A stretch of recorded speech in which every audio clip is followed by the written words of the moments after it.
Hi, my name is Abigail Jurinek. I am a physical therapist here at our McGuanaga location for Freedom Physical Therapy. And I just want to take a little bit of time today to show you on Nicole here. She's another one of our physical therapists here.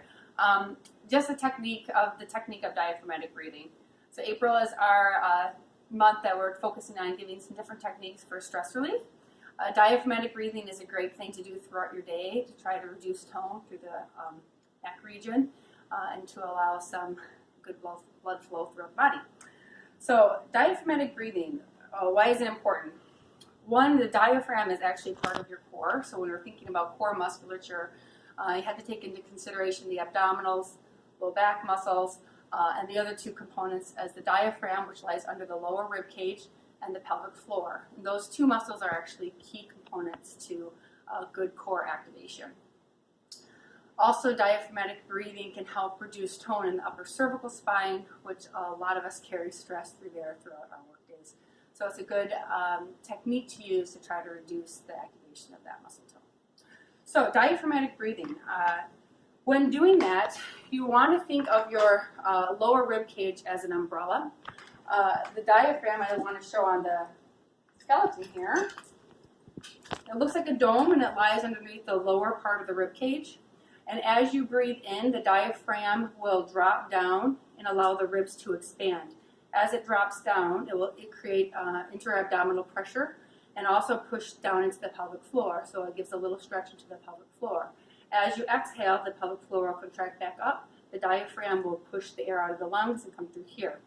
So when you practice your diaphragmatic breathing, you really want to see the lower rib cage actually expand. Okay, so I describe it as an umbrella. If you have your umbrella closed and you take a nice deep breath in, you should feel your lower rib cage expand out with that deep inhalation. And as you exhale, you should feel the lower rib cage come in like it's closing. So how that should look, Nicole's going to help us demonstrate there. Practice it with breathing in through the nose and out through the mouth, okay? So with your inhalation, you want to try to relax your abdominal muscles when you do this. Because again, if you think of that diaphragm pushing down, if you keep that abdominal really tight, like you're tightening in and trying to keep a six-pack going on, that will not allow the diaphragm to push into the abdominal contents and allow a true inhalation. Okay? So when you're doing this, try to relax the abdominals. Nicole's going to go ahead and take a nice deep breath in. The ribs should expand out. She should open that umbrella. And then as you breathe out through the mouth, Nicole, the lower rib cage should come on in. Again, breathe in, push into my hand, great, and then out through the mouth, she's going to bring the lower rib cage in. Okay. When she does that, it allows a lot of the upper cervical spine muscles to relax.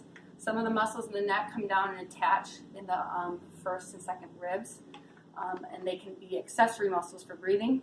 So when you allow your body to do a full expansion with your inhaling and exhaling, you allow those muscles to relax and turn off.